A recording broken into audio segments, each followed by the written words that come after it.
Méditation du 3 mars, ambition acceptable. L'Éternel répondit, je ferai passer devant ta face toute ma bonté et je proclamerai devant toi le nom de l'Éternel. Je fais grâce à qui je fais grâce et j'ai compassion de qui j'ai compassion. Exode 33, le verset 19. Dans cette représentation, le Seigneur désirait enseigner la leçon qu'il demande à son peuple d'appliquer. Pureté de caractère, sainteté de vie. Il désire voir se révéler en eux, les uns envers les autres, les attributs de la miséricorde, de la bonté et de la patience, afin que son peuple puisse témoigner que la colère de l'Éternel est parfaite. Elle restaure l'âme. Psaume 19, le verset 8. Le Seigneur est prêt à se manifester à nous si nos cœurs le cherchent et le servent. Il désire toujours transmettre les plus riches bénédictions à ceux qui le servent d'un cœur pur. Le Christ sera notre enseignant si nous ouvrons nos cœurs à son instruction et obéissons à sa voix. La volonté du Seigneur est que vous exerciez une large influence pour le bien. Êtes-vous déterminé à être un chrétien résolu? Alors ne vous découragez pas. Que votre travail ait une influence édifiante afin que vous puissiez être un ouvrier avec Dieu. Le Seigneur veut que nous glorifions tous son nom. Hier soir, un lourd fardeau pesait sur moi en ce qui concerne la grande œuvre. C'est une œuvre qui exige l'exercice de toutes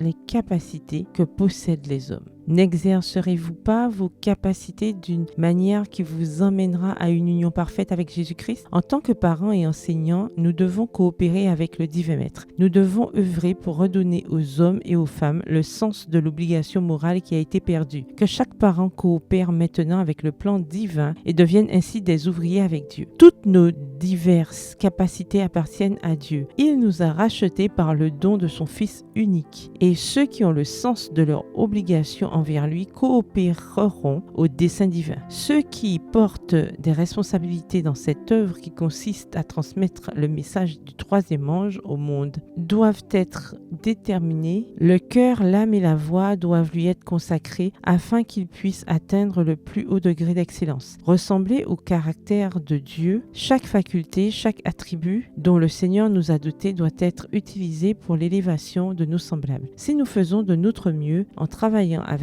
un esprit désintéressé, le Seigneur acceptera notre service. Extrait de la lettre 50 datée du 3 mars 1909, adressée à un médecin exerçant en cabinet privé. Bonne soirée et que l'Éternel vous bénisse.